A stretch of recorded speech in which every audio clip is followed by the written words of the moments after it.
तो बहुत समझने वाली बात है कि चाहे वो वाम मार्ग हो या वो दक्षिण मार्ग हो, पर्पस दोनों मार्गों का एक ही था, चित्त की वृत्तियां मिटाना, क्योंकि वो दुख देती हैं।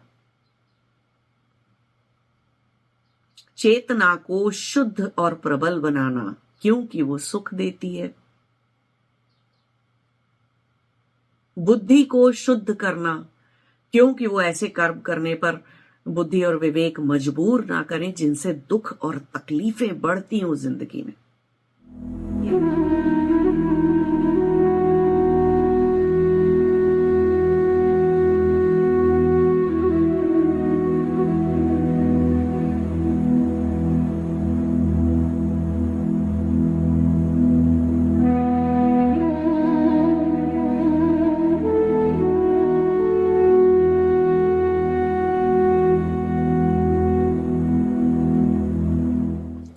नमस्ते, जय शिवाय। बहुत सारे लोगों के तंत्रा पे बहुत क्वेश्चन होते हैं, है ना। तो आज हम बात करेंगे कुछ बहुत ही सूक्ष्म बातें हैं समझने की, बुद्धि से समझने की बातें, राइट हैंड तंत्रा के बारे में। ठीक है, तो हम साथ में लेफ्ट हैंड तंत्रा को भी कंपेयर करते जाएंगे और कुछ बातें दोनों तंत्रा के बारे में और कुछ बातें राइट हैंड तंत्रा के बारे में, चीजों के बारे में समझेंगे। ठीक है, अब इसमें जिन लोगों को नहीं पता है तो उनको हम बता देते हैं कि भाई लेफ्ट हैंड तंत्रा क्या है, जिसमें पंचमकार यूज होते हैं। पंचमकार क्या होते हैं?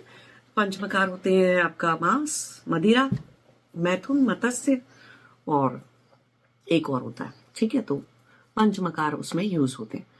अब जो दक्षिण तंत्रा है, राइट हैंड तंत्रा जिसे आप बोलते हैं, दक्षिण चारा, वो वाम चारा था, ये दक्षिण चारा है। तो राइट हैंड तंत्रा में क्या यूज होता है? आपकी अपनी सटल एग्जिस्टेंस यूज होती है। ठीक है, तो आपकी अपनी सूक्ष्म जो आपका अस्तित्व है, उसको आप यूज करके साधनाएं और प्रैक्टिसेस और चीजें करते हैं। ठीक है, तो ऐसा हो सकता है कि माँ काली की अगर कोई वाम मार्ग से कोई पूजा करने की या साधना करने की कोशिश कर रहा है माँ काली की, तो हो सकता है वो जो है किसी जानवर का बलिदान दे, सैक्रिफाइस करे उसको, है ना, और मदिरा चढ़ाए या कुछ ऐसा करे। और जो उधर से करने की कोशिश कर रहा है, राइट हैंड तंत्रा से करने की कोशिश कर रहा है, सेम देवी की पूजा, सेम शक्ति की पूजा या साधना, तो जो करने की कोशिश कर रहा है वो अपना रोली, चावल और ऐसी चीजें, फूल, पौधे, ऐसी चीजें चढ़ा देगा उनके ऊपर, माँ काली के ऊपर, है ना। तो उस तरह से साधना करेगा। तो कुछ लोग लेफ्ट हैंड साइड पे जाते ही क्यों है, करते ही क्यों है?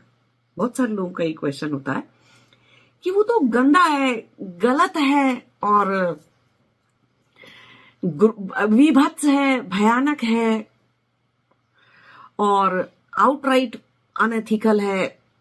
क्यों करते कुछ लोग ऐसा, है ना? वो लेफ्ट हैंड साइड पे जाके वो सब ग्रोस भयानक साधनाएं क्यों कर रहे हैं?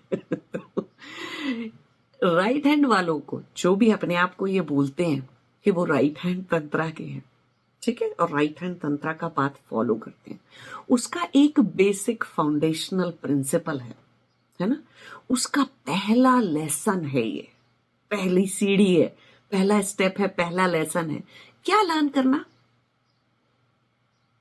कि इस ब्रह्मांड में, है ना, इस पूरे ब्रह्मांड के अस्तित्व में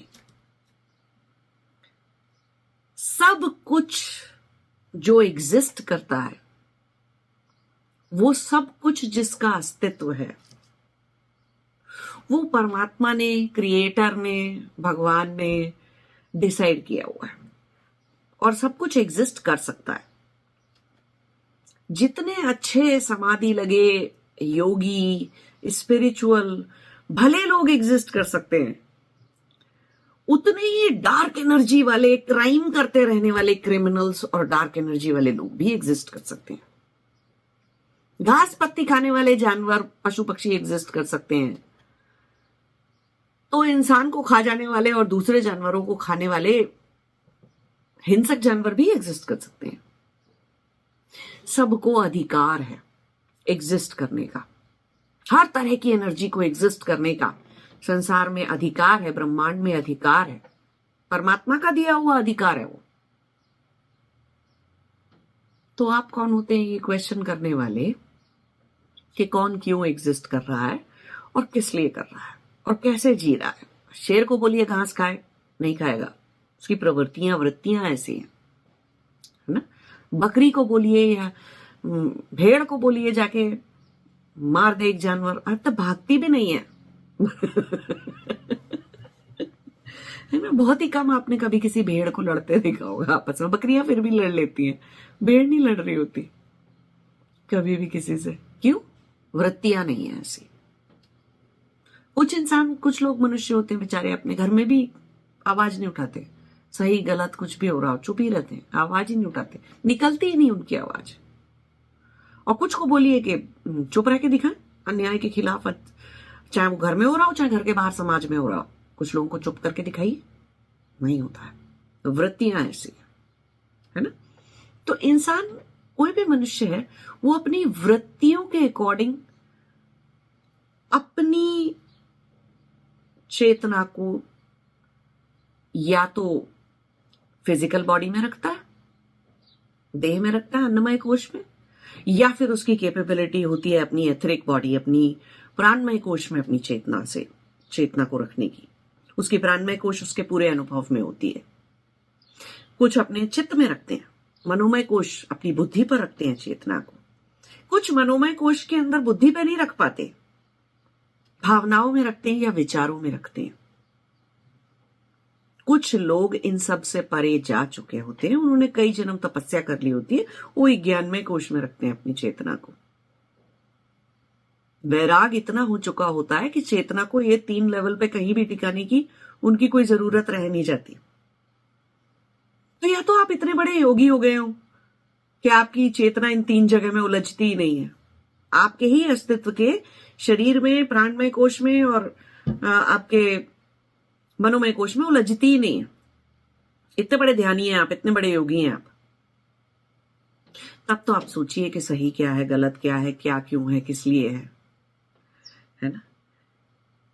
लेकिन जब तक इतने बड़े साधक, इतने बड़े तपस्वी, इतने बड़े योगी आप नहीं हुए हैं, तब तक बिल्कुल जरूरत नहीं है सोचने की कि कोई वाम मार्ग क्यों फॉलो करता है और कोई कुछ और क्यों फॉलो करता है या कोई कुछ भी क्यों नहीं करता है।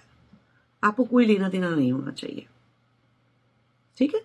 सब कुछ एग्जिस्ट करने का, हर किसी चीज का अस्तित्व होने का, चाहे वो बुरा है चाहे वो अच्छा है ना, उसका चांस, एग्जिस्ट करने का चांस सबको दिया जाता है, परमात्मा देता है। आप भी, आपका बच्चा कितना ही दुष्ट और ऐसा बच्चा है आपके पास खराब वृत्तियों वाला, क्राइम करता है, या कितने बच्चों लोगों के माँ बाप का, फिर भी वो अपने बच्चे को एक चांस, एक मौका देने से पूरी जिंदगी वो उसको मौके देते रहते हैं। क्यों? आप में से बहुत सारे शादीशुदा लोग भी ऐसे ही करते हैं, अपने पार्टनर को मौके देते रहते हैं, है ना। कितने सारे लोग डोमेस्टिक वायलेंस झेलते रहते हैं, चलो अब सुधर जाएगा, चलो अब सुधर जाएगा, चलो अब सुधर जाएगा, चलो अब चेंज हो जाएगा, अब चेंज हो जाएगा। तो फिर ऐसे ही भगवान भी तो ऐसे ही करता है, चाहे किसी की कितनी भी खराब वृत्तियां हो, उसको मनुष्य बनने का एक चांस तो देते हैं ना। हाँ, फिर से वो कंटिन्यू करेगा तो भगवान को तो पता है ना कि इसकी वृत्तियां इतनी खराब है कि ये जाके फिर से क्राइम करेगा और फिर, या फिर ये जो है अपना सारा टाइम जेल में गुजारेगा, तो ऐसे ही किसी काम का नहीं है। तो भगवान को तो पता थी ना ये वाली बात, फिर भी पैदा हुआ, फिर भी उसको पैदा किया, फिर भी उसे मनुष्य, क्योंकि कहीं वो एक आध अच्छा कर्म जरूर करेगा। कोई कितना ही बुरा क्रिमिनल क्यों ना हो, वो कुछ तो अच्छा, कहीं ना कहीं कोई तो अच्छा कर्म कर रहा होगा, चाहे भले ही वो अपने बच्चे के लिए करे, चाहे भले वो अपने लिए करे, चाहे वो भले ही अपने परिवार वालों के लिए करे, कि कहीं थोड़ा बहुत तो कुछ तो अच्छा किया ही होगा उसने, है ना। जितना बुरा किया वो जघन्य था हो सकता है, लेकिन कहीं कुछ अच्छा भी किया होगा। और अगर वो अच्छे को अपने आप से ज्यादा लगा के रखता है, तो वो अगली बार जब मनुष्य बन के पैदा होगा और उसके कर्म सुधर जाएंगे, तो फिर वो ऐसा जीवन नहीं जिएगा। तो ये कार्मिक पाथ है एक सुधारने का, नेचर बाउंड एक मेथोडोलॉजी है, सिस्टम है एक, है ना। तो सब कुछ एग्जिस्ट कर सकता है।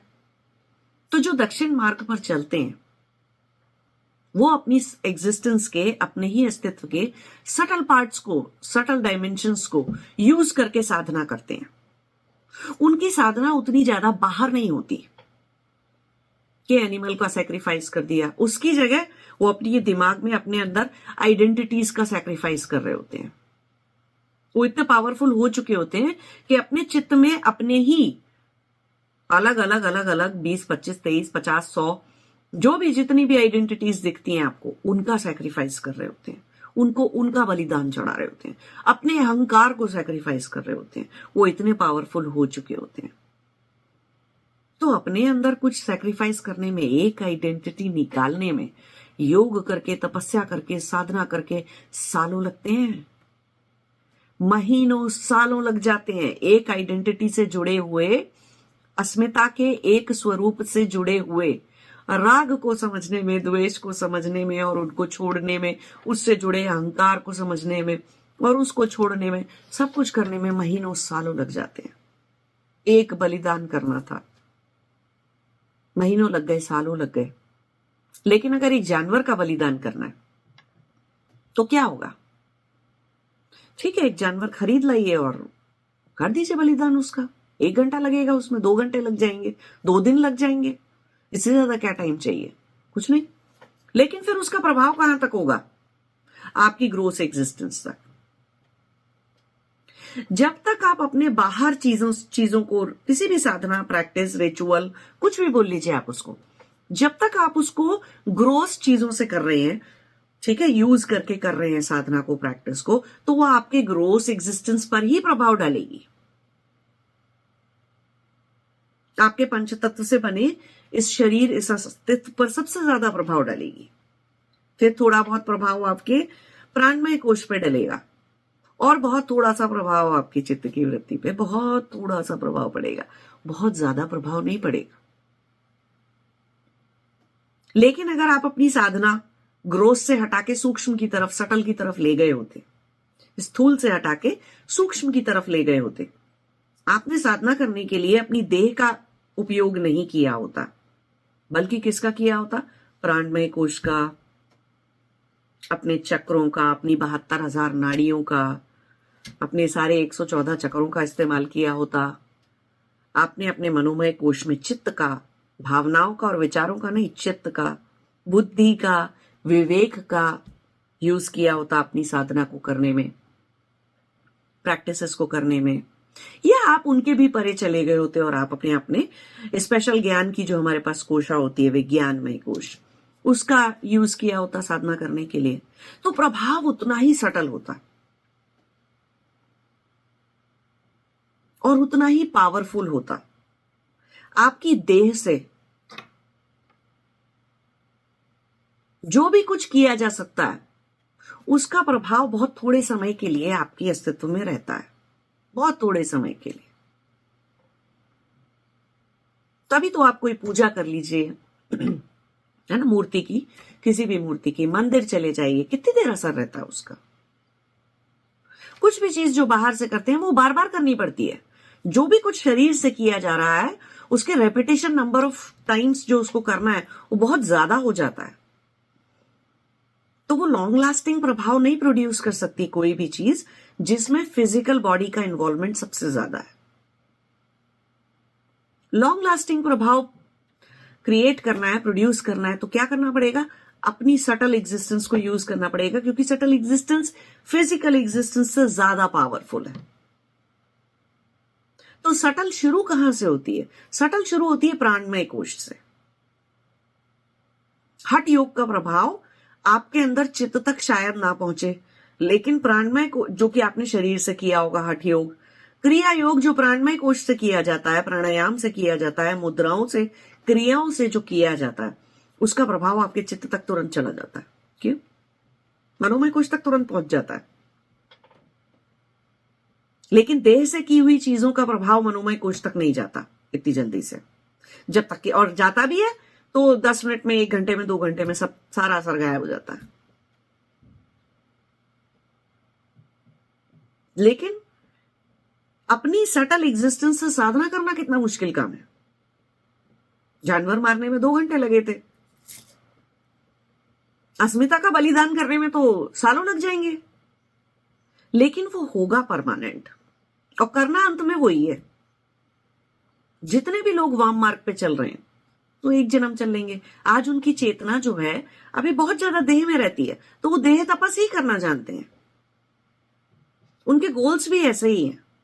ये वाली बात वैसे ही है जैसे कि कुछ लोग अभी सिर्फ पूजा करते रहते हैं, अगरबत्ती जलाते हैं, सुबह एक दिया जला देते हैं, कोई सा शक्ति का माँ का कोई पाठ पढ़ लेते हैं, कुछ कर लेते हैं, वो देह तपस है सारा कुछ। या तीर्थ यात्राएं करते हैं, बहुत सारे ज्योतिर्लिंगों में जाते हैं, शक्तिपीठ पे जाते हैं, ऐसी सब जगहों में जाते हैं, तो वो भी क्या कर रहे हैं? देह तपस कर रहे हैं ना। मनस तपस करना आया नहीं, अभी आता नहीं है, उतनी चेतना में शुद्धि नहीं आई है कि मनस तपस कर पाते। मनस को यूज करके इंद्रियों से एकाकार होकर मानसिक तपस कर पाते, या अपनी प्राणिक शक्ति से तपस कर पाते। उतनी अभी चेतना परिपक्व नहीं हुई है, मैच्योर नहीं हुई है, उतनी एक्सपैंड नहीं हुई है, ऐसे बोल सकते हैं। तो वो लोग क्या करें? देह से ही तपस करते रहते हैं। अब देह से ही करते रहते हैं सब कुछ। एक होता है गंगा में डुबकी लगाना फिजिकली। बहुत सारे लोग सोचते हैं वो ऐसे फिजिकली डुबकी लगाने से पाप धुल जाएंगे, है ना। तो करते रहते हैं, दिन सुबह शाम गंगा में नहाते रहते हैं, उसके बाद सारे तरह के दुराचार और व्यभिचार और सारी चीजों में लगे भी रहते हैं, तो धुल जाएंगे पाप? नहीं। कोई भी चीज जो देह से कर रहे हो उसका असर कहां तक जाएगा? देह जाएगी तो सब कुछ जाएगा। देह से किए हुए तपस का प्रभाव जितना मनोमय कोश पर पड़ा है उतना ही दूसरे जन्म में आप लेकर जाएंगे, और उतना ही पावरफुल वो प्रभाव होगा। ऐसे भी कुछ लोग होते हैं जो वाम मार्ग पे चलते हैं, सारा कुछ सैक्रिफाइस करते हैं, अपना विधिवत तरीके से पूजा करते हैं, सारा कुछ शक्तियों की जो भी उनकी साधना और प्रैक्टिसेस रहती हैं, पंचमकार यूज करके सब कुछ करते हैं, लेकिन वो इतने सीरियस साधक होते हैं और उनके गोल्स भी ऐसे नहीं होते कि मुझे ये सिद्धि मिल जाए, मुझे ये शक्ति से पैसा मिल जाए, मुझे ये फलाना मंत्र मिल जाए, या मुझे ऐसी कोई तामसिक किसी शक्ति की सिद्धि प्राप्त हो जाए। उनके ऐसे सब गोल नहीं रहते हैं, या वो ऐसे गोल में लगे रहने के बावजूद भी एक बहुत पॉजिटिव चेंज अपनी मनोमय कोश में ला पाते हैं। ऐसे भी लोग होते हैं, सच में अपने चित्त की वृत्तियों को सुधार पाते हैं। जितना वो सुधारते जाते हैं, जितना जितना चित्त पे प्रभाव पड़ता जाता है, उतने उतने वो वाम मार्ग से हटते जाते हैं। साधना बाह्य से अंतर उसमें हो जाती है, एक्सटर्नल से इंटरनल हो जाती है साधना।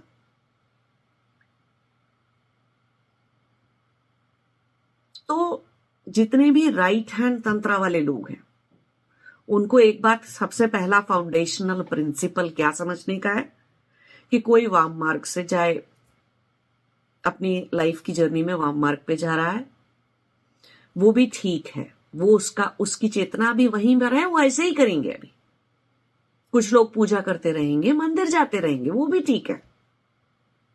भगवान ने हर लेवल की चेतना के मनुष्यों को एग्जिस्ट करने का, अस्तित्व में रखने का, ब्रह्मांड में, सृष्टि में, संसार में रहने का अधिकार दिया है। आप कोई नहीं होते, मैं और आप कोई नहीं होते ऐसे लोगों को, किसी भी तरह के लोगों को कोई क्वेश्चन करने वाले।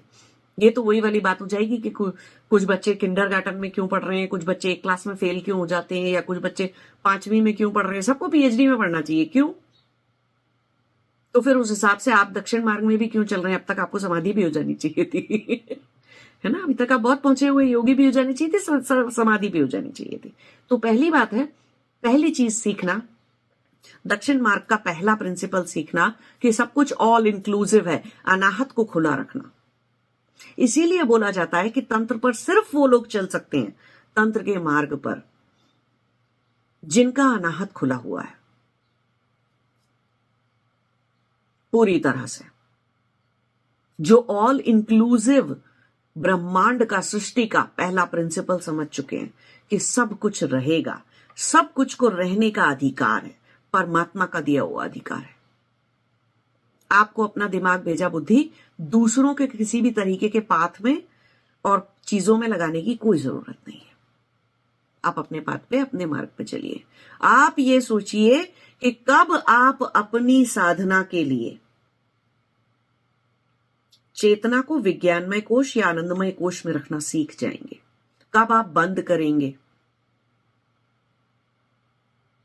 अपनी अन्नमय कोश, प्राणमय कोश और मनोमय कोश का खुद यूज करना साधना के पर्पस से। ये 3 कोशाएं आप कब छोड़ेंगे? क्योंकि आपकी प्रैक्टिसेस थोड़े दिन वाइट दिखेंगी, बट अगर उनका कोई चित्त में प्रभाव नहीं आ रहा है, चित्त की वृत्तियां नहीं मिट रही, नहीं हिल रही, और आपको आज भी अस्मिता का बलिदान नहीं देना आता, तो वो जो वहां पर जानवर का बलिदान दे रहे थे, एटलीस्ट वो बलिदान दिया था तो कोई तो सैक्रिफाइस किया था, तो उसका उनके शरीर पर, चीजों पर प्रभाव होता है, चाहे भले वो थोड़े से टाइम के लिए, लेकिन प्रभाव तो हुआ ना। अब आप तो 1-2 साल लगा के, 5 साल लगा के एक भी अस्मिता अपनी ना देख पाए, ना मार पाए, तो आप तो क्या ही साधना कर रहे हैं। मां काली के सामने अपना अहम नहीं चढ़ा पाए, अपना अहंकार, किसी भी देवी, किसी भी शक्ति के सामने अपना अहंकार नहीं चढ़ा पाए। नहीं, कोई अभी बाहर निकल के कुछ बोलेगा, साधना से उठेंगे, कोई कुछ बोलेगा, फन उठा के फिर से अहंकार बाहर आएगा। है ना, होता है ना ऐसा। तो दक्षिण मार्ग के तंत्र पर चलना वाम मार्ग से बहुत ज्यादा डिफिकल्ट है, क्योंकि सारी आहुतियां अपने अंदर दी जाएंगी। सब कुछ अपने अस्तित्व में जो आपका नहीं है वो चढ़ाना होगा, चाहे वो शक्ति की पूजा कर रहे हो, चाहे कोई फेमिनिन शक्ति की या मैस्कुलिन शक्ति की, भैरव की, शिव की, किसी भी चीज की, या किसी देवी माँ की, दुर्गा की, माँ काली की, माँ पार्वती की, कोई भी तरह की या 10 महाविद्या की कोई साधना कर रहे हो, कुछ भी कर रहे हो आप, बहुत मुश्किल है। बहुत सारे लोग 10 विद्या साधना के लिए अलग अलग गुरुओं से सबसे दीक्षा लेते हैं, ठीक है, और वो उसी लेवल पर रह जाते हैं जहां पर उनको बोला गया था कि फूल चढ़ा दो, है ना, पंच तत्व में कोई चीजें, 5 चीजें लेके ये फूल चढ़ा दो ये वाली देवी माँ को, ये वाला रोली चंदन और ये वाला चावल चढ़ा दो, ऐसा भोग बना दो, ऐसा घी चढ़ा दो, ये अग्नि प्रज्वलित कर लो, इसमें ये सब आहुतियां दे दो। वो रहते वो फिजिकल लेवल पर ही है, वो आहुतियां कभी भी इंटरनल नहीं होती, जबकि सारे वो बाह्य चीजें क्यों सिखाई गई थी, जिससे कि आज नहीं तो कल बेटा तुम उसको इंटरनल कर लोगे। अब वो इंटरनल जाती ही नहीं है। पूरे टाइम 1 साल गुजर गया, 2 साल गुजर गया, और उनकी समझ में भी ये नहीं आता कि मैंने ये वाले 10 महाविद्या की दीक्षा ले ली, मैंने ये इस वाले गणेश तंत्र की ले ली कि क्या करने के लिए, सब मैं ऐसे दक्षिण मार्ग के तंत्र की बहुत सारी दीक्षाएं ले ली, सिद्धि एक की भी नहीं होती, बस में कोई भी चीज नहीं आती, किसी एक भी शक्ति से सामंजस्य बिठा नहीं पाते, और बहुत ही गारंटीड वे में कि हाँ शक्ति को याद किया है तो ये काम हो जाएगा। किसी भी सात्विक शक्ति को साध नहीं पाते, क्यों कि चाहे भले ही वो पुष्प और चावल और अग्नि और घी से हो रही है वो साधना, है तो वो बाह्य ही अभी भी जुड़ी, तो देखते तो उसको आज भी देह की साधना की तरह है, बस इतना सा ही अंतर है। तो फिर कुछ नहीं होगा, वो उसको दक्षिण मार्ग का तंत्र पे आपने शुरू किया होगा चलना, लेकिन आप पहुंचेंगे नहीं उससे जहां पहुंचना चाहिए। वो सारी शक्तियां आपको अपने ही चक्रों में अंदर स्थापित हैं, सारे, पूरा ब्रह्मांड। इस ब्रह्मांड में कुछ भी ऐसा नहीं है जो आपके अस्तित्व में नहीं पाया जाता।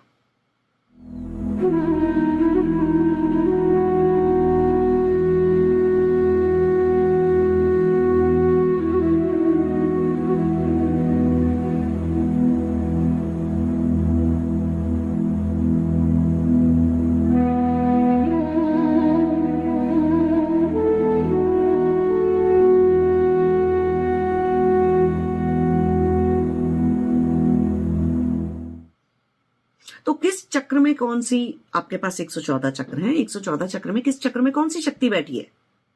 वो 10 चक्र में 10 महाविद्याएं जगानी थी, बाहर कहीं नहीं जगानी थी, अपने अस्तित्व में जगानी थी। तो फील करना ही नहीं सीखा, उनको समझना ही नहीं सीखा, उनके साथ एकाकार ही नहीं हुआ आपका, तो फिर वो दक्षिण साधना भी बेकार ही है।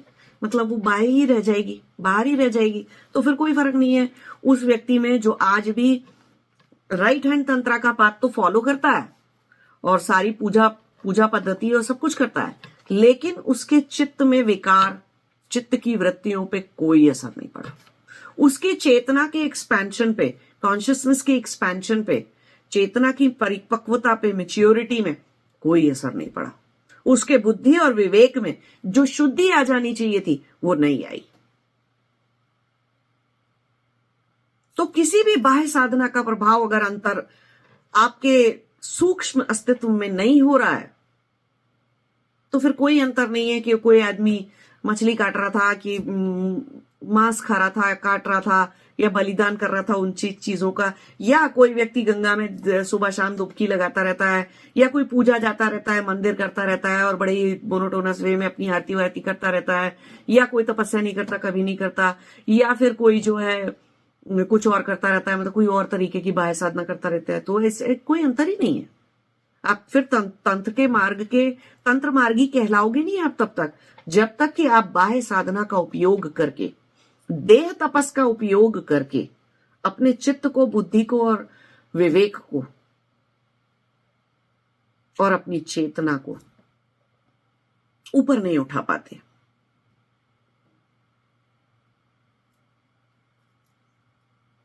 है ना?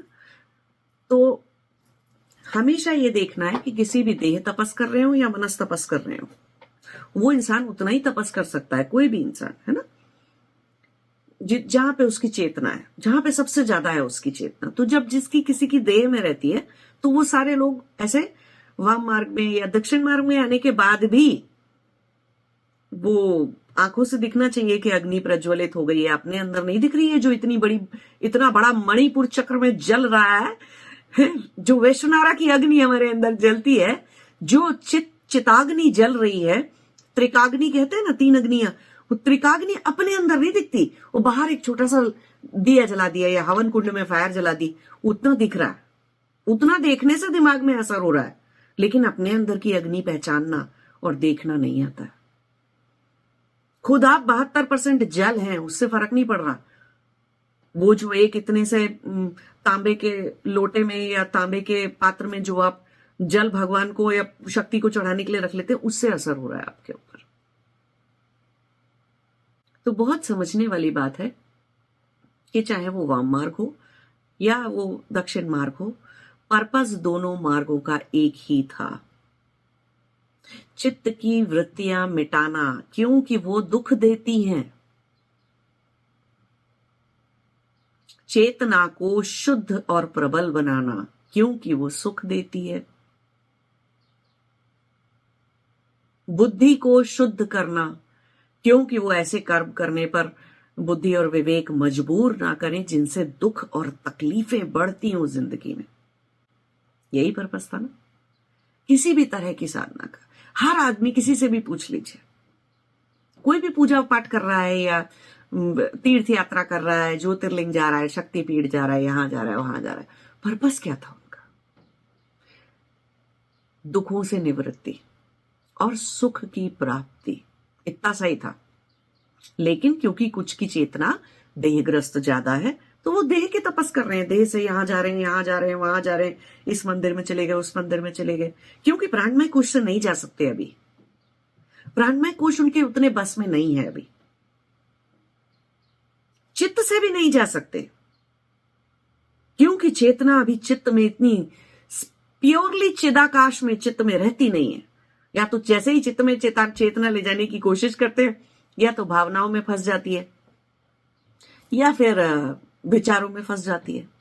तो उतनी पावरफुल चेतना अभी हुई नहीं है। तो और किसी जगह से तपस नहीं कर सकते, तपस्या नहीं कर सकते, साधना नहीं कर सकते और कहीं से।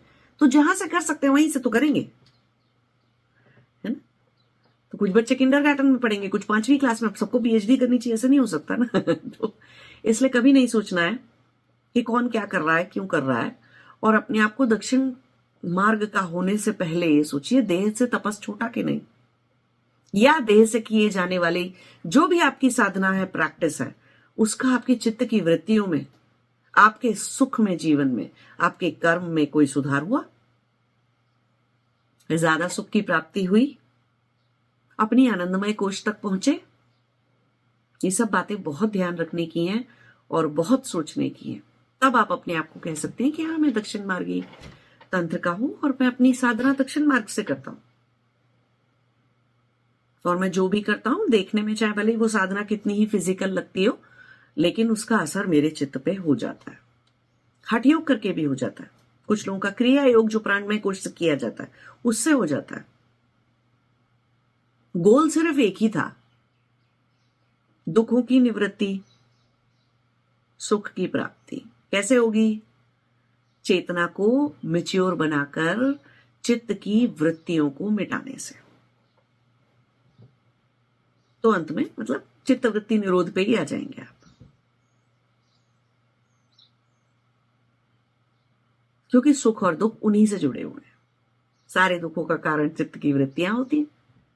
अब और एक चीज है यहां पर समझने की कि जितने भी समाधि लगे हुए लोग होते हैं, एनलाइटन बीइंग्स जितने भी होते हैं, एनलाइटन हो जाते हैं, तो वो हमेशा बहुत सारे लोगों को दीक्षा दे सकते हैं, इनिशिएशन दे सकते हैं, देते हैं वो बहुत सारे लोगों को। तो जरूरी नहीं है कि बहुत सारे लोगों में वो इनिशिएशन आज ही फलीभूत हो जाएगा, आज ही उनकी चेतना जो है छप्पर फाड़ के विज्ञान में कोश और आनंदमय कोश तक पहुंच जाएगी और उनको समाधि लग जाएगी गहरी। ऐसा नहीं होता। क्यों नहीं होता? क्योंकि किसी की चेतना अगर देहग्रस्त है और उसको इनिशिएशन दे दिया, तो अगर उसकी चेतना को अचानक से वहां पहुंचा देंगे तो शरीर ही छोड़ देगा। तो इसीलिए बहुत सारे लोगों में दीक्षा जब दी जाती है, कोई भी समाधि प्राप्त गुरु जो हैं वो जब दीक्षा देते हैं, तो वो एक बीज की तरह, एक संस्कार की तरह चित्त में रह जाती है। वो कब फलीभूत होगी वो आपके ऊपर डिपेंड करता है। आप इस जन्म में भी फलीभूत कर सकते हो उसको, अगर आपने अपनी चेतना का इतना विकास कर लिया, अपनी प्राणमय कोश का इतना पावरफुल विकास कर लिया, तो आप इस जन्म में भी कर सकते हैं उसको फलीभूत। नहीं तो किसी और जन्म में फ्रूटिफाई होगी वो, है ना, किसी और जन्म में जाके फलीभूत होगी वो। तो आपके ऊपर डिपेंड करता है। क्यों? कि आपकी जो मनस है आपका, इंद्रियां आपकी, वो आज भी 5 इंद्रियां हैं तो 5 डायरेक्शन में भागती हैं। एकाकार नहीं हुआ, एकीकरण नहीं हुआ है आपका 5 इंद्रियों का उस छठी इंद्रिय मन के साथ। तो एक इंद्रिय आप नहीं हुए, तो आपको तो वो जो चेतना है वो बीज की वो जो दीक्षा है वो बीज के तरह रह जाती है आपके अंदर। तो मनस पटल को क्रॉस नहीं कर पाती, और करना चाहिए भी नहीं, वरना आप पागल भी हो सकते हैं और पता नहीं क्या क्या हो सकता है आपके साथ।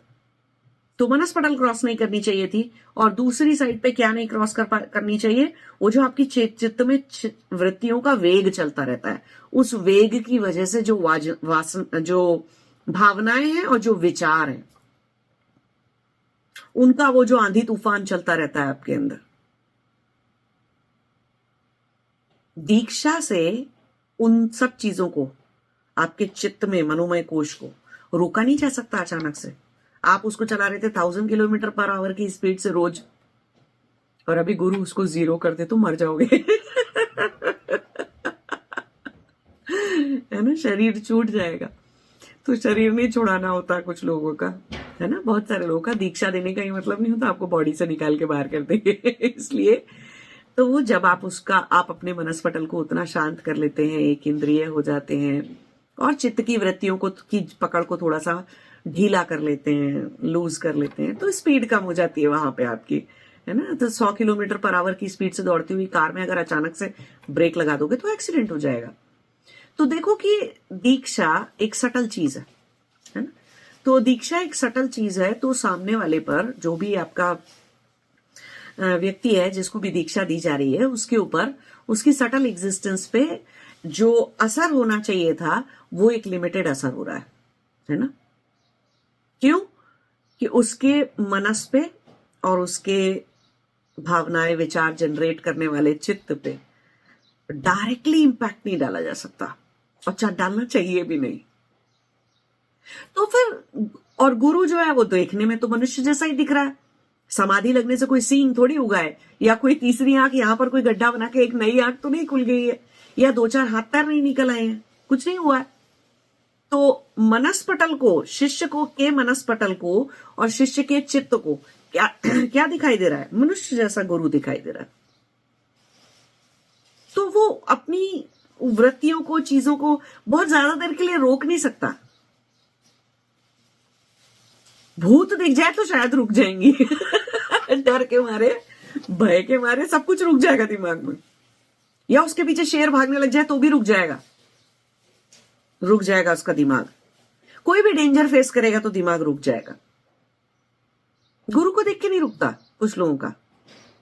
लेकिन जितने भी समाधि वाले गुरु होते हैं, क्यों वो शिवलिंग स्थापित करते हैं, मंदिर बनाते हैं और बहुत सारी देवियों की स्थापनाएं करते हैं, देवियों का और भी बहुत सारी अच्छी अच्छी शक्तियों की ब्रह्मांड में, और भी जो जो अच्छी शक्तियां हैं जिससे लोगों का फायदा हो सकता है, उनको सिद्ध करते हैं, उनकी स्थापना करते हैं, प्राण प्रतिष्ठा करते हैं उनकी।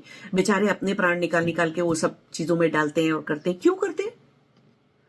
क्यों कि वो जो लोग जिनको दीक्षा का असर, दीक्षा दी थी, अब पता नहीं इस जन्म में फलीभूत नहीं कर पाएंगे तो अगले में करेंगे, लेकिन अगर वो ऐसे लोगों को ऐसे कंसेक्रेटेड स्पेस में बिठा दिया जाए, ऐसे प्राण प्रतिष्ठित मूर्तियों के सामने जहां पे पूरी तरह से शक्ति का आह्वान करके चैतन्य जगाया गया हो, ऐसी चीजों के सामने बिठा दो या ऐसे मंदिरों में ऐसी जगह पे ले जाओ उनको, तो जल्दी से असर हो जाता है। उनकी थोड़ी देर के लिए वो जो खलबली रहती है चित्त में, वो थोड़ी देर के लिए शांत हो जाती है, तो उनका कुछ फायदा हो जाता है, उनकी प्राणमय कोश का फायदा हो जाता है, फायदा हो जाता है। अब वो तो एक समाधि प्राप्त गुरु के सामने जाने से भी हो जाएगा, प्राणमय कोश का फायदा, या उनको देख लेने से भी हो जाएगा, उतना ही फायदा। अब बेचारा लेकिन गुरु को एक जगह बांध के तो नहीं बिठा सकते, मूर्ति को तो फिर भी एक जगह लगा सकते गुरु के पास मनुष्य देह है तो चलेगा फिरेगा, इधर उधर चला जाएगा, हर किसी को सब जगह मिल भी नहीं पाएगा हर दिन, है ना। तो लेकिन मूर्ति से तो मिल सकते हैं ना, एक जगह मंदिर बना दिया तो वहां पे लाखों लोग जा सकते हैं, हजारों लोग जा सकते हैं। तो वो क्या है? मूर्तियों को स्थापित करना, मूर्तियों की पूजा करना, आह्वान करना, उसके अंदर शक्ति को जगाना, चैतन्य जगाना, प्राण प्रतिष्ठा करना, मंत्र प्रतिष्ठा करना, वो सब क्या है? सब कुछ राइट हैंड तंत्र है। सभी गुरु करते हैं वो राइट हैंड तंत्र।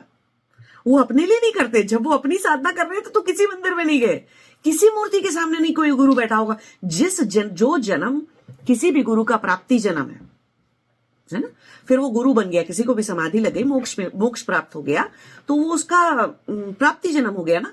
तो उस जन्म में उस व्यक्ति ने कोई भी तरह की मूर्ति की पूजा नहीं की होगी, और कभी दर्शन के पॉइंट ऑफ व्यू से कभी किसी मंदिर में नहीं जाया होगा। लेकिन वो बाकियों का भला करने के लिए, बाकी बहुत सारे ऐसे लोगों का करने के लिए, उद्धार करने के लिए, वो सब मूर्तियों का आह्वान करते हैं, मूर्तियों में शक्ति जगाते हैं, चैतन्य जगाते हैं, प्राण प्रतिष्ठा करते हैं, इतने बड़े मंदिर बनाते हैं, इतना सारा काम करते हैं। वो अपने लिए, उनको कोई जरूरत नहीं थी ऐसा करने की, अपने लिए कुछ नहीं किया उन्होंने। अपनी साधना में, उनकी साधना में वो सब कुछ इंक्लूडेड था ही नहीं। तो आप समझ रहे हो कि साधना कहां चली जाती है? ये सब चीजों के परे सिर्फ नाद रह जाती है, ओम रह जाती है, ओंकार रह जाती है, और सिर्फ आपके विज्ञानमय कोश के परे से साधना शुरू होती है। योग वहां तक पहुंच जाता है, सारे चक्र खुल चुके होते हैं, यहां पे टिक रह जाती है चेतना बस, और फिर यहां से ऊपर जाएगी। तो साधना, आखिरी साधना प्राप्ति जन्म की साधना सिर्फ इतनी सी ही होती है, बहुत थोड़ी सी होती है। किसी की भी उठा के देख लीजिए आप, है ना, 7-8 साल, 10 साल, 3 साल, 4 साल, 5 साल, उतना ही रहती है सबकी साधना, जो जन्म उनका प्राप्ति जन्म होता। बाकी सारी साधना बेचारे कई जन्मों से करते आ रहे थे, मैंने भी की थी सभी करते आ रहे थे, सभी करते हैं। तो समझने वाली बात क्या है कि जिसकी चेतना, ज्यादातर लोगों की चेतना अभी देह में फंसी रहती है या फिर मनोमय कोश में फंसी रहती है। तो चेतना को वहां से निकालना है, चाहे वाप मार्ग यूज करें या दक्षिण मार्ग यूज करें, है ना। अब अगर आप फैमिली सेटअप में रहते हैं, परिवार के साथ रहते हैं, तो वाम मार्ग नहीं पे नहीं जा सकते, नहीं जाना नहीं चाहिए। वाम मार्ग एक बहुत सही गुरु की निर्देश में रहकर अकेले रहकर चलने वाला पाथ है। ठीक है, उसकी प्रैक्टिसेस बहुत सीरियस होती है, होती वो भी चित्त की वृत्तियों के सुधार करने के लिए है। बट वही वाली बात है, बहुत सारे लोग वाम मार्ग में इसलिए उलझ जाते हैं कि वो बाहर की प्रैक्टिसेस काफी इंटरेस्टिंग लग रही होती है। और ऐसा राइट हैंड तंत्र वाले लोगों के साथ भी होता है। वो अच्छे अच्छे फूल, सुंदर अगरबत्तियां और वो सब कुछ करना, शक्ति का आह्वान करना, वो अपने मंत्र में जो है वो झूमते रहना और सब चीजों की साधना करते। कई बार बाहर है वो भी अटक जाते हैं। जो बाहर हो रहा है बहुत इंटरेस्टिंग लग रहा है तो उतने में ही उलझ जाएंगे तो चित्त में सुधार होगा नहीं, चेतना कभी मजबूत होगी नहीं, चाहे कोई भी रास्ते चले जाइए आप।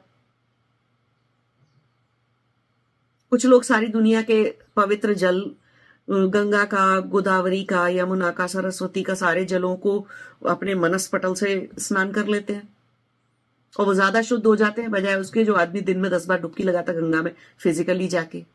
तो डिपेंड करता है कि आपकी चेतना कहां पर है भैया, और आप उतना ही कर सकते हैं। चाहे वाम मार्ग पे जाइए चाहे दक्षिण मार्ग पे जाइए, फंसना नहीं है बाह्य साधना में, रोकना है अपने आप को बाह्य साधनाओं में फंस जाने से। नहीं तो एक नए तरह के तरीके की माया रचा लेंगे आप, नए तरह का खराब कर्म बना लेंगे, है ना। तो ध्यान रखिए इस सब बातों का कि आप इस बात पे चल रहे हैं। और अगर आप वाम मार्ग पे चलते हैं तो बहुत सही गुरु का मिलना बहुत आवश्यक है। और अगर आप दक्षिण और फैमिली सेटअप में मत रहिए, अगर आप वाम मार्ग पे चलते हैं तो फैमिली पे चलना और करना वो सब ठीक बात नहीं है, उसका बहुत अलग असर पड़ता है। और दक्षिण मार्ग के लोगों में भी जो लोग 10 विद्या साधना करते हैं या थोड़ा सीरियस साधना ही करते हैं, उनको भी हम मना करते हैं कि फैमिली सेटअप में नहीं रह सकते, वो उनको गुरु के साथ रहना चाहिए। नहीं तो वो जो भी कर रहे हैं वो सब कुछ फलीभूत नहीं होगा, उनसे जो रिजल्ट आना चाहिए वो आएगा नहीं। और आप 2-4 साल में ऐसे बहुत, मुझे ज्यादा लोग वो मिलते हैं जिन्होंने दक्षिण पंथ चूज किया और फिर 10 महाविद्या या किसी भी चीज की दीक्षा ली और सब कुछ किया और 2-4 साल बाद सब कुछ नहीं करते, अभी वो भूल गए, वो सब पता भी नहीं उनको क्या कर रहे थे, क्यों कर रहे थे। ठीक है, क्यों कि वो बाह्य से ऊपर नहीं उठ पाए, देह से बाहरी रूप से जो कर रहे थे उससे ऊपर उठ के उस साधना को अंदर नहीं ले जा पाए। तो बाहर वाला कितना कर लोगे, एक ना एक दिन छूट ही जाएगा। कुछ भी बाहर करते हो वो छूट जाएगा और अंत में देह छूटेगी तो जो भी बाहर था सब वैसे ही छूट जाएगा। लेकिन जीते जी भी हर वो चीज जो बाहर कर रहे हो वो छूट जाएगी। एज हो जाएगी, उम्र हो जाएगी, तो कौन सा मंदिर जा लोगे, कितना ज्योतिर्लिंग और शक्तिपीठ जा लोगे, क्या कर लोगे, कितनी साधनाएं, कितनी देर बैठ पाओगे जो साधना कर लोगे। तो अंदर जाना तो बहुत जरूरी था, हर साधना का आंतरिक हो जाना बहुत जरूरी था। किसी को मंत्र का जाप देते हैं जब, तो उसको समझाते हैं ना कि पहले जोर जोर से मंत्र बोलो, क्यों कि वो जो साउंड प्रोड्यूस होगी उस साउंड से आपके माइंड में एक पैटर्न बनेगा। फिर आप उस पैटर्न को रिकॉग्नाइज करके अपने जाप को इंटरनल कर लोगे, मनस्पटल में मन से जाप करते रहोगे, क्योंकि आपके दिमाग में साउंड पैटर्न बैठ गया है।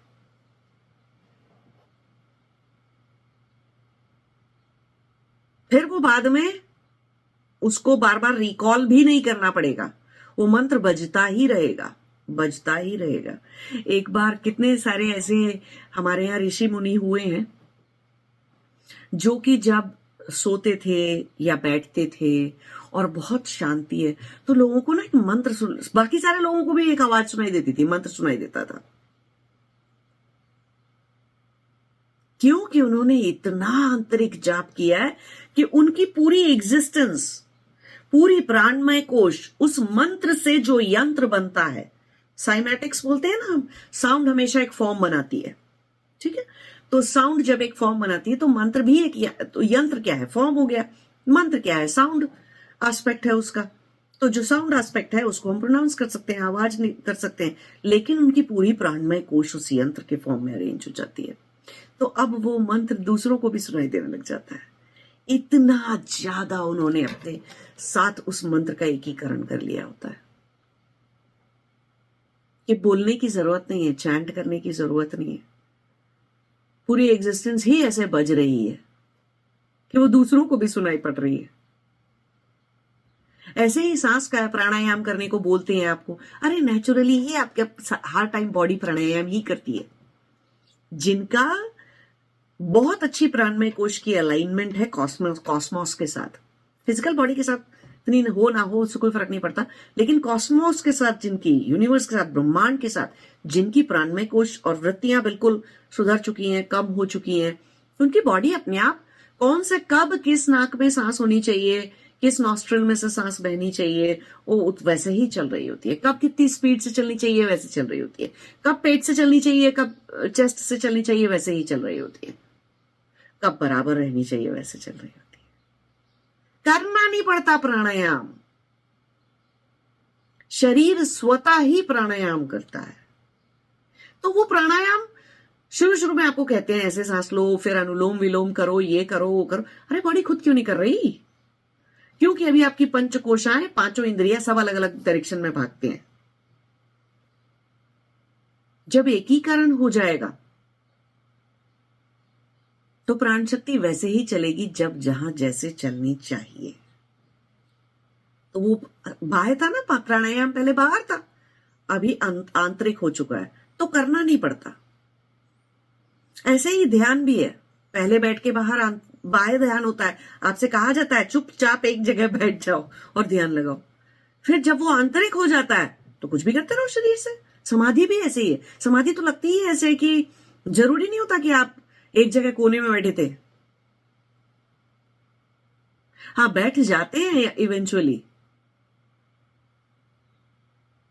लेकिन कहने का मतलब यह है कि हर चीज जो बाहर होती है उसको अंदर ले जाना होता है। कई लोगों का ये प्रश्न होता है कि संसार में क्या रहते वक्त सारा वक्त ध्यान में रहा जा सकता है? कैसे कोई सारा वक्त ध्यान में रह सकता है? ये प्रश्न ही तभी आ रहा है जब ध्यान जिनको लगा ही नहीं है कभी भी, ये प्रश्न ही तभी आता है। क्योंकि अब ध्यान करने बैठते हैं तो चेतना या तो देह में रहती है, अन्नमय कोश में रहती है, या प्राणमय कोश में रहती है, मनोमय कोश में उलझी रहती है, या जबरदस्ती मनोमय कोश में ब्रेक लगा के बैठे होते हैं कि अरे कोई थॉट नहीं आना चाहिए, कोई फीलिंग नहीं आनी चाहिए, कोई इमोशन नहीं जागना चाहिए, तो ऐसे ब्रेक लगा के बैठे रहते हैं। तो उस ब्रेक को लगाए रखने में पूरी एनर्जी जा रही होती है, ठीक है, फोर्सफुली रोकने में अपने आप को जा रही। तो ध्यान तो लगा नहीं, इनमें से कुछ भी ध्यान नहीं है। तो ये प्रश्न आ जाता है कि भाई ध्यान सब में हर टाइम कोई कैसे रह सकता है? क्योंकि अभी तक आपको लगा नहीं। कोई भी चीज जो बाहर से अंदर हो जाती है वो ऑल इंक्लूसिव हो जाती है। आपकी चेतना फिर सब कुछ उसमें समाहित कर लेती है। चेतना कितनी एक्सपैंड कर चुकी होगी उन लोगों की जिनको ध्यान लग जाता है। तो फिर चेतना ऑल इंक्लूसिव है, सब काम अपने आप ठीक ठीक तरह से मल्टीटास्किंग होती रहेगी। फिजिकल बॉडी में जो होना है वो होता रहेगा, फिजिकल बॉडी से जो करना है वो चलता रहेगा, मेंटल बॉडी से, इमोशनल बॉडी से जो करना है, जो होना है वो होता रहेगा। चेतना को कोई लेना देना नहीं। चेतना कहीं पर फंसी हुई या टकी हुई नहीं है। इतनी छोटी सी नहीं है कि इधर डालते हैं तो यहाँ के लिए नहीं बचती, यहाँ डाल देते हैं तो यहाँ के लिए नहीं बचती, शरीर में डाल देते हैं तो दिमाग के लिए नहीं बचती, दिमाग में रख लेते हैं तो शरीर के लिए नहीं बचती। इतनी छोटी सी जो है वो इतनी संकुचित सी चेतना नहीं है। ध्यान लगता है तो चेतना, जिनका ध्यान लग जाता है सच में, उनकी चेतना इतनी एक्सपैंड हो जाती है कि वो सब जगह रह सकती है एक ही साथ में। तो ये मेंटली थियोरिटिकली समझने वाली बात नहीं है। जब जिनको ध्यान लगेगा उनको समझ में अपने आप आ जाएगा कि कैसे 24 घंटे फिर ध्यान में रहा जाता है, और थोड़े बहुत समय के लिए नहीं, सालों तक के लिए ऐसे ही रहा जाता है। योगी हो जाना कहते किसे? तो देखिए आप कि आप कौन से मार्ग पर चल रहे हैं, लेफ्ट राइट सेंटर, कहां पे, कौन से तंत्रा वंत्रा, कहां यंत्रा मंत्रा, कहां कौन से रास्ते पे चल रहे हैं। और कोई भी साधना जो आप कर रहे हैं वो बाह्य से आंतरिक हुई है कि नहीं हुई है, उसका आपके चित्त पे प्रभाव पड़ना, वृत्तियों पे प्रभाव पड़ना, आपकी चेतना पर प्रभाव पड़ना शुरू हुआ है कि नहीं हुआ है, उससे आपकी बुद्धि में एक शुद्धि आई है कि नहीं आई है, विवेक पावरफुल हुआ है कि नहीं हुआ है, शुद्ध विवेक पावरफुल हुआ है कि नहीं हुआ।